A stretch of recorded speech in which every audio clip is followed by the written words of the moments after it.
Voilà le fil de mes pensées. Ma famille, mon business, les factures, le planning des enfants, mon business, les clients, les courses, la bouffe, le ménage, le linge, les mails, mon business. Mais pourquoi les journées ne font que 24 heures? Et moi dans tout ça? Putain, mon cerveau va exploser. Bienvenue sur le podcast de Boss Équilibré, le podcast des entrepreneurs aux mille et une vies. Je suis Marie-Pierre, coach en organisation et entrepreneur depuis presque toujours. Si tu veux développer ton business sans t'épuiser et sans t'oublier, tu es au bon endroit. Je sais que tu n'as jamais le temps, mais dans la voiture, sous la douche, pendant les courses, prends ces quelques minutes pour toi et profite de ce nouvel épisode. Bonne écoute! Hello hello, bonjour à toi et bienvenue dans ce nouvel épisode de Boss Équilibré. Si t'es comme moi, une entrepreneuse multipassionnée qui jongle entre plein de sujets, tu sais à quel point notre temps est précieux. Mais aujourd'hui, je vais te partager un outil puissant qui peut t'aider à prendre le contrôle de ton temps et à réaliser toutes tes ambitions, c'est le bilan trimestriel. Alors on parle pas de bilan comptable, pas de trucs chiants ici, mais je vais te présenter moi les 10 questions que je me pose tous les trimestres et qui me propulsent à chaque fois au niveau supérieur. Franchement, on n'est pas là pour avoir la tête dans le guidon et subir un peu ses journées et ce qui se passe dans son business. Imagine un trimestre où tu parviens à identifier ce qui fonctionne vraiment, à éliminer les actions inefficaces et à te fixer des objectifs clairs pour le prochain trimestre. Imagine la charge mentale en moins. Ça peut te sembler ambitieux, mais franchement, ce que je vais te partager, ça a vraiment rien de compliqué. Les 10 questions que je vais te proposer, c'est vraiment l'assurance de transformer chaque trimestre en une période de croissance et de succès, sans sacrifier l'équilibre entre vie privée et vie perso. T'embête pas à prendre des notes, pour te motiver à passer à l'action, je t'ai créé un document spécial que tu pourras remplir tous les trimestres et tu le trouveras en téléchargement gratuit dans ta boîte à outils de l'orga, je te mets le lien en description de cet épisode. Allez, c'est parti pour la première question. La première question, c'est quel est mon niveau d'énergie? Alors pour chacune de ces questions, je vais te donner des exemples à chaque fois. C'est pas forcément les miens, mais ça peut être des exemples de personnes que j'accompagne ou des trucs que j'ai vécu 10 000 fois dans ma vie. Donc, première question, quel est mon niveau d'énergie? Par exemple, au cours du dernier trimestre, j'ai remarqué que mon niveau d'énergie était au plus bas chaque matin. Ça m'a empêché de travailler de manière efficace, je me suis sentie épuisée et parfois je manquais de motivation. Si par exemple c'est le type de choses que tu te dis, c'est peut-être le cas pour creuser un certain nombre de choses. Quelle charge de travail tu as eue? Si tu traques ton temps, combien de temps t'as passé dans tel ou tel domaine? Est-ce que t'as respecté ton rythme biologique et est-ce que tu places ton énergie au bon endroit? Pour ça, tu peux faire le test du chronotype du Dr Breus, tu peux le trouver aussi dans ta boîte à outils de l'organisation en téléchargement gratuit. Moi, le niveau d'énergie, c'est vraiment le premier truc que je vais traquer parce que la plupart du temps, c'est tellement révélateur d'un certain nombre de choses que ça serait trop bête de passer à côté. Et puis clairement, on n'est pas là pour s'épuiser. Deuxième question, qu'est-ce qui a bien marché? Mais pourquoi on se pose jamais cette question? On est toujours en train de regarder ce qui n'a pas fonctionné, qu'est-ce qu'on aurait pu faire mieux, mais regarde, qu'est-ce qui a bien marché? Par exemple, j'ai lancé un nouveau produit qui a généré un pic de vente, ou mes webinaires hebdomadaires ont été un grand succès, ça a attiré un public engagé. J'ai essayé de caler mes séances de sport le matin plutôt que l'après-midi et je m'y tiens, j'ai été assidue. J'ai réussi à atteindre un juste équilibre entre mon travail et ma vie de famille et je suis super méga contente de ça. S'il y a des choses qui fonctionnent bien, écris-les et continue, parce que les identifier, c'est le meilleur moyen de rester concentré là-dessus et d'éviter au passage le syndrome de l'objet brillant et de vouloir révolutionner tous les 4 matins ton quotidien. Alors qu'il y a des choses qui fonctionnent très bien et c'est ces choses-là qu'il faut conserver dans ton quotidien, parce que c'est des choses qui vont te faire gagner de l'énergie et surtout tu vas pas perdre de temps. Troisième question, quelles actions ont apporté peu de résultats? Ça c'est la question qui fait mal, mais il faut quand même se la poser. Par exemple, t'as sorti une nouvelle offre d'accompagnement sur laquelle t'as bossé des semaines, et puis 0 vente. Note-le, c'est pas la honte, t'es sur le bon chemin déjà si tu le poses par écrit, et justement, le fait de le poser par écrit va te permettre d'arriver à la prochaine question, qu'est-ce que j'aurais pu faire autrement? Donc je te passe les étapes, je suis une grosse merde, les autres réussissent, y a que moi qui n'y arrive pas, blablabla. On est là pour trouver des solutions et avancer. T'es une experte dans ton domaine, donc si ça n'a pas fonctionné, c'est simplement qu'il y a des leviers que tu n'as pas activés. On reprend l'exemple là de cette nouvelle offre. Qu'est-ce que j'aurais pu faire autrement? Peut-être la présenter à des potes entrepreneurs pour qu'ils te donnent leur avis. La tester avant de la sortir. Par exemple, essayer avec 2, 3, 4 bêta-testeurs pour avoir un retour et vraiment, toi, te rassurer sur la valeur de ton offre et peut-être modifier certaines choses.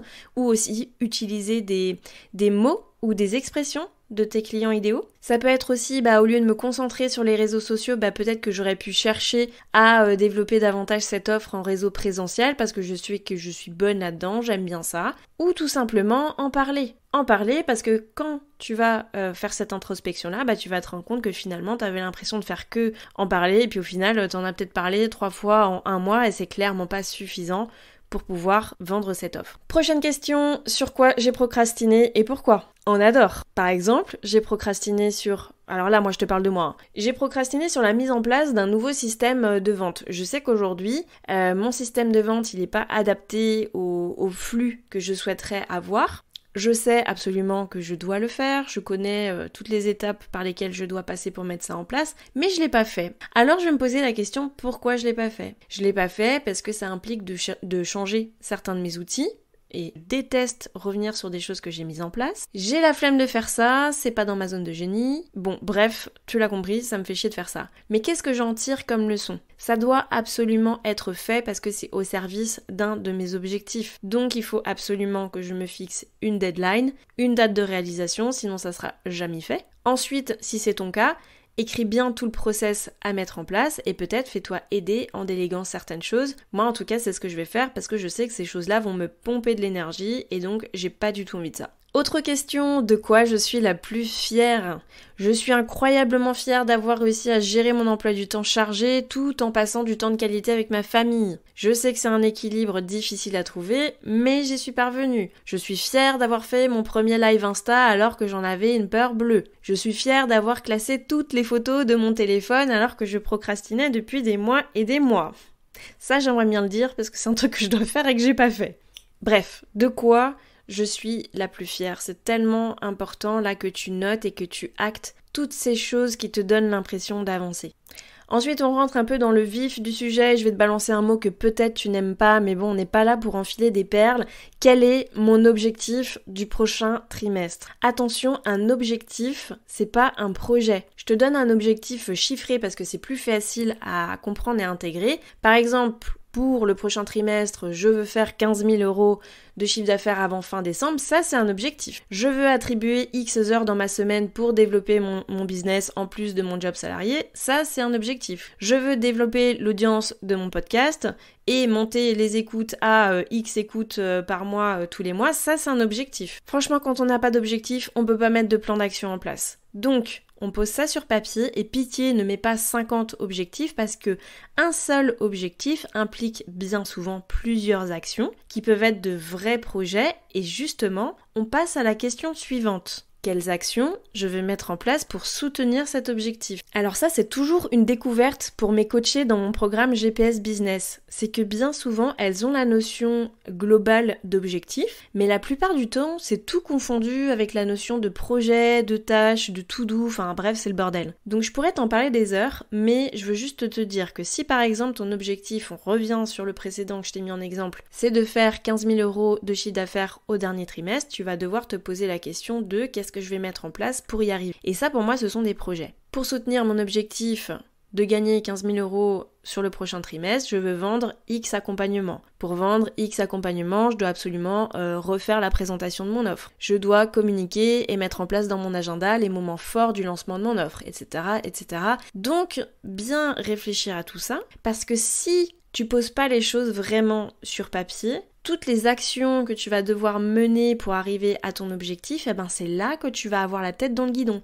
Tu vas avoir une charge mentale de malade parce que tu vas avoir un gros objectif en tête, voire plusieurs, et c'est pour ça que je te dis, si t'en notes qu'un seul, c'est ok, parce que parfois un seul objectif peut impliquer énormément de tâches. Donc si dans ta tête tu restes avec, 10 objectifs avant la fin de l'année et que t'as même pas posé les tâches qui sont en relation avec ça, mais laisse tomber, tu vas péter un câble et surtout à la fin de l'année, tu vas être super déçu parce que tu n'auras accompli que 1/10 de ce que tu voulais faire, voire rien du tout parce que tu savais pas par quel bout commencer. Donc on garde en tête qu'on peut être dans l'économie des objectifs, c'est pas du tout un problème et franchement c'est pas se sous-estimer que de mettre qu'un seul objectif avant la fin de l'année ou même parfois sur 6 mois parce qu'un seul objectif va impliquer plein de choses. Avant-dernière question et franchement je pense que c'est ma préf, comment je vais me récompenser du travail accompli ? Si tu es de la team auto-flagellation, genre tu ne vois que ce que tu n'as pas fait, que ce qui reste à faire, que les trucs que t'as mal fait et que tu te récompenses jamais pour le travail accompli, laisse-moi te dire que ton cerveau il va être jamais nourri par la dopamine, à savoir putain je suis dans le kiff d'avoir réussi ça, je suis trop contente d'avoir fait ça, je suis fière d'avoir fait ça, et même si c'est des petites choses, parce que tu vas laisser ton inconscient penser que en gros ta vie c'est que des trucs que t'as pas réussi à faire. Donc c'est hyper important que tu prennes cette habitude de te récompenser du travail accompli. Donc question, comment je vais me récompenser du travail accompli? Ça peut être des petites choses, ça peut être des grosses choses. Si j'atteins mon objectif, je vais me récompenser en m'offrant un week-end détente dans un spa de luxe, je vais m'offrir une semaine off alors que c'était pas prévu, je vais m'acheter ce dernier sac sur lequel j'ai flashé puis je vais venir remplir ma collection, je vais changer de téléphone. Voilà, moi personnellement, la dernière fois que je me suis récompensée, c'était au dernier trimestre et je me suis offert un billet d'avion pour partir en vadrouille parce que c'est ma vision de la vie et que pour moi, optimiser tout ce que je peux dans mon business pour laisser le plus de place possible à l'aventure, à la liberté pour m'évader, c'est mon kiff. Donc je me suis récompensée à la hauteur de mes ambitions.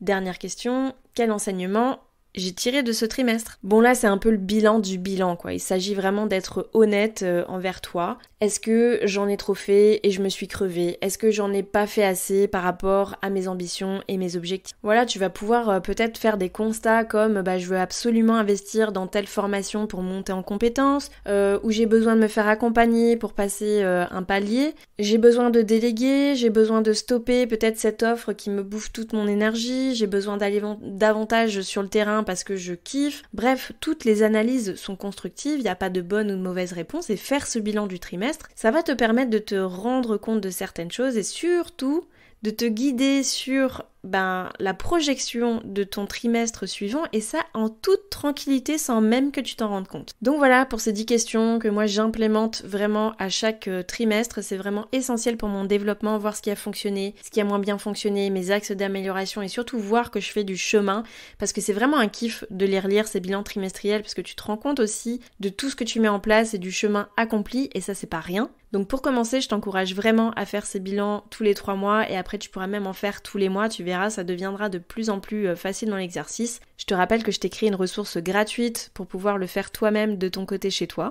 Je t'invite vraiment maintenant à passer à l'action, ça sert à rien d'avoir écouté ça si tu ne l'implémentes pas dans ton quotidien parce que je te promets que c'est un véritable game changer et que tu vas pouvoir évoluer sans t'en rendre compte juste en écrivant ces bilans trimestriels. C'est déjà la fin de cet épisode, merci d'avoir écouté jusqu'au bout. Si ce podcast t'a plu, je t'invite à lui mettre une note et un commentaire sur la plateforme d'écoute que tu utilises.